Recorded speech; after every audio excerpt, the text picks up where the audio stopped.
All right, it's day 2 of our Wonders Read Aloud.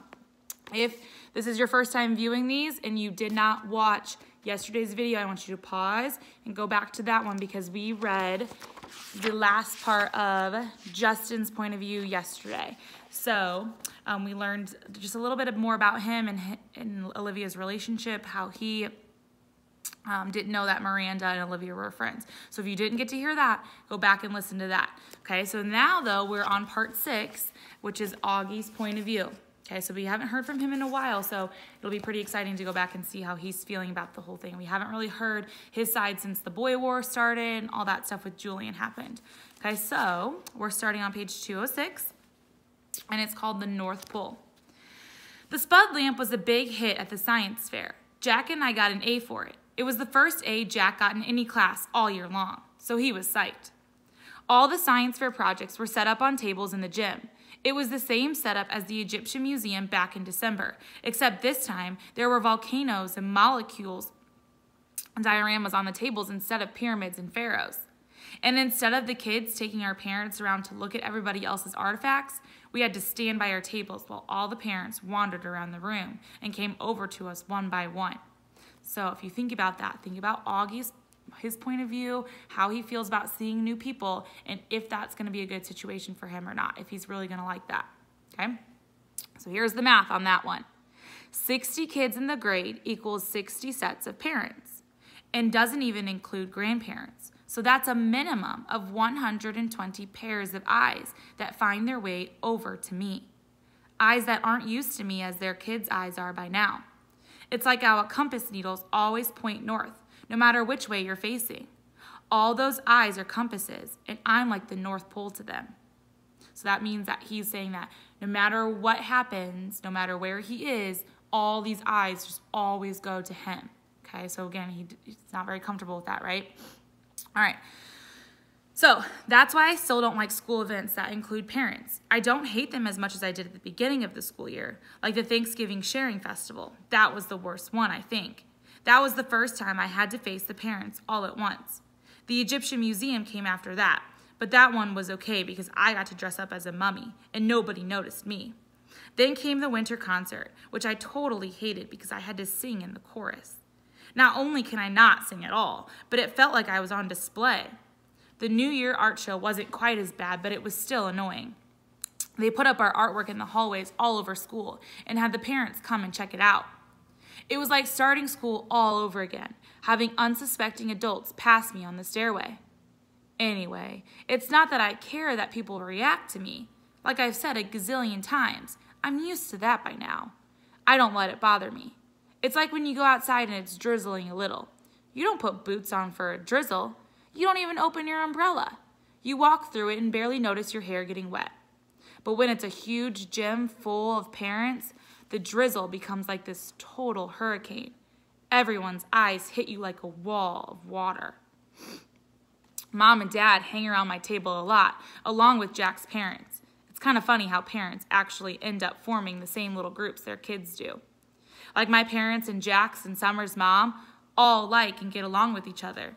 And I see Julian's parents hang out with Henry's parents and Miles' parents. And even the two Max's parents hang out together. It's so funny.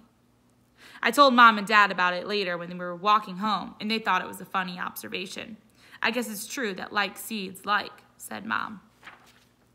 I don't know if any of you or parents are like that, but I know mine, like a lot of my parents' friends are friends of mine and my sister's friends too. So it's kind of funny how that works out and that Auggie noticed it.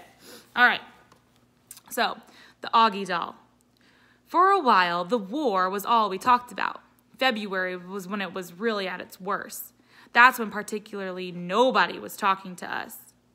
And Julian had started leaving notes in our lockers. The notes to Jack were stupid, like, "You stink, big cheese," and "Nobody likes you anymore." I got notes like "freak," and another that said, "Get out of our school, orc." Summer thought we should report the notes to Miss Rubin, who was the middle school dean, or even Mr. Tushman, but we thought that would be like snitching. Anyway, it's not like we didn't leave notes too, though ours weren't really that mean. They were kind of funny and sarcastic. One was, "You're so pretty, Julian. I love you. Will you marry me? Love, Balua." Another was, love your hair, XOXO, Balua. Another was, you're a babe, tickle my feet, XO, Balua. Balua was a made-up person that me and Jack came up with. She had really gross habits, like eating the green stuff in between her toes and sucking on her knuckles. We figured someone like that would have a real crush on Julian, who looked and acted like someone in a Kids Bop commercial. There were also a couple of times in February when Julian, Miles, and Henry played tricks on Jack. They didn't play tricks on me, I think because they knew that if they got caught bullying me, it would be a big-time trouble for them. Jack, they figured, was an easier target. So one time, they stole his gym shorts and played monkey in the middle with him in the locker room. Another time, Miles, who sat next to Jack in homeroom, swiped Jack's homework sheet off of his desk, crumbled it in a ball, and tossed it to Julian across the room. This wouldn't have happened if Miss Pisoda had been there, of course, but there was a substitute teacher that day, and subs never really know what's going on.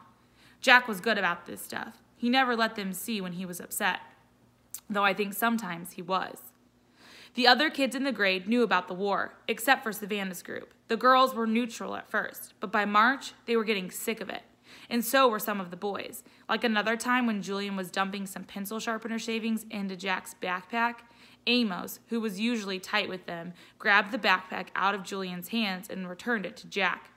It was starting to feel like the majority of boys weren't buying into Julian anymore.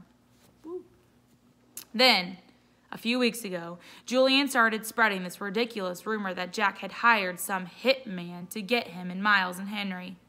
This lie was so pathetic that people weren't actually laughing about him behind his back. At that point, any boys who had still been on his side now jumped ship and were clearly neutral. So by the end of March, only Miles and Henry were on Julian's side, and I think even they were getting tired of the war by then. I'm pretty sure everyone stopped playing the plague game behind my back, too. No one really cringes if I bump into them anymore, and people borrow my pencils without acting like the pencil has cooties. Even when people even joke around with me sometimes. Like the other day, I saw Maya writing a note to Ellie on a piece of ugly doll stationery, and I don't know why, but I kind of just randomly said, "Did you know the guy who created the ugly dolls based them on me?" So I was kind of laughing at himself there. Maya looked at me with eyes open wide, like she totally believed me. Then, when she realized I was only kidding, she thought it was the funniest thing in the world. "You're so funny, August," she said. And then she told Ellie and some of the other girls what I had said, and they all thought it was funny too. Like at first they were shocked, but then they saw I was laughing about it. They knew it was okay to laugh about it too. And the next day, I found a little ugly doll keychain sitting on the chair with a nice little note from Maya that said, "For the nicest Auggie doll in the world, XO Maya." 6 months ago, stuff like that never happened, but now it happens more and more. Also, people have been really nice about the hearing aids I started wearing.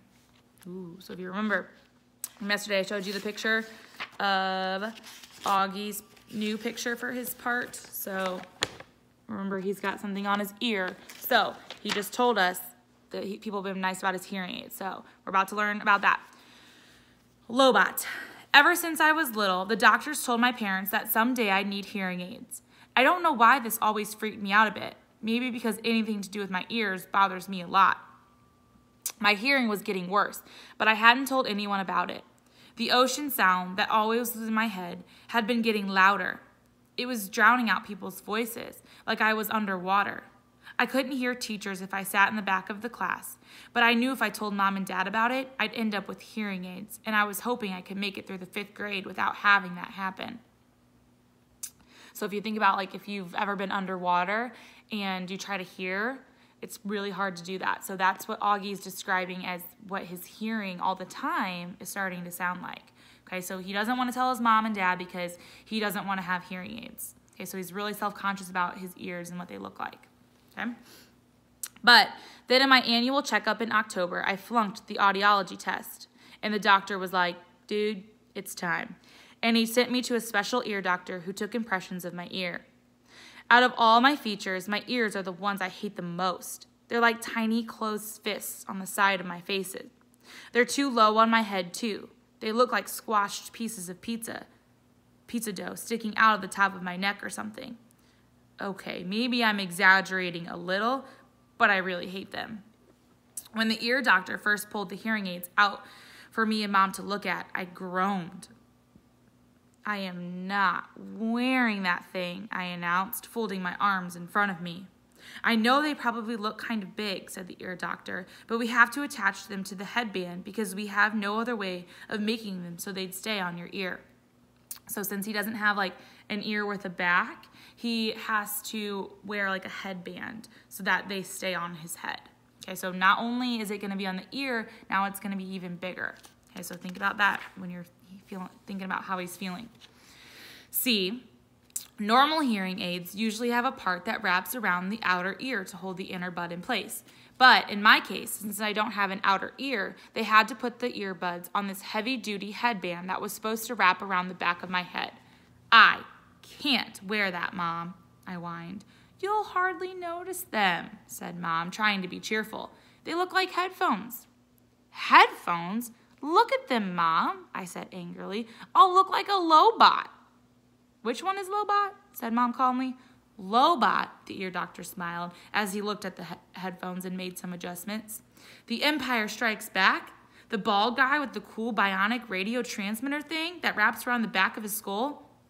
"I'm drawing a blank," said Mom. "You know Star Wars stuff?" I asked the ear doctor.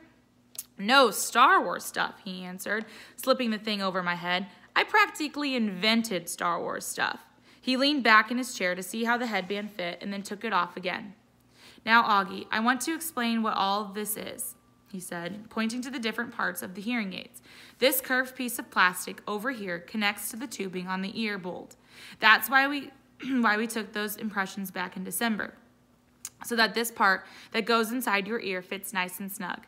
This part here is called the tone hook, okay? And this thing is the special part we've attached to this cradle here. The Lobot part, I said miserably. "Hey, Lobot is cool," said the ear doctor. "It's not like we're saying you're going to look like Jar Jar, you know? That would be bad." He slid the earphones on my head again, carefully. "There you go, August. So how's that?" "Totally uncomfortable," I said. "You'll get used to them very quickly," he said. I looked in the mirror. My eyes started tearing up. All I saw were these tubes jutting out from either side of my head like antennas. "Do I really have to wear this, Mom?" I said, trying not to cry. "I hate them. They don't make any difference." "Give it a second, buddy," said the doctor. "I haven't even turned them on yet." "Wait until you hear the difference. You'll want to wear them." "No, I won't." And then he turned them on. All right, so we are going to stop there for today. But tomorrow we will start with Hearing Brightly is the name of the chapter. Okay, so you'll have to tune in tomorrow to see what happens and how lovely it sounds for Augie. Okay, all right, so keep enjoying your day. Have a great Wednesday. See you tomorrow.